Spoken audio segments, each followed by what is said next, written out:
This is one of the most random videos that I've made with regards to Squarespace, and I am the master of making random videos. However, it is going to be showing you how to add the www prefix to your domain.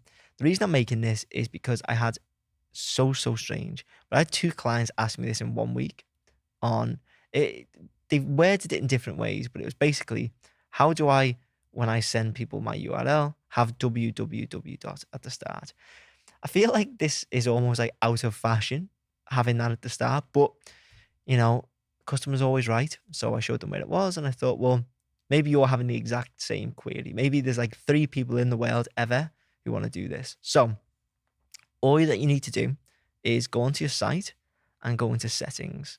Then you're going to go into domains and email, domains, and then under other settings, all you've got to do is toggle this on. So use www prefix, toggle it on, and you're good to go. It's honestly that easy. Super random, super short, but hopefully you found it useful. If you did, please make sure to leave a like and hit subscribe.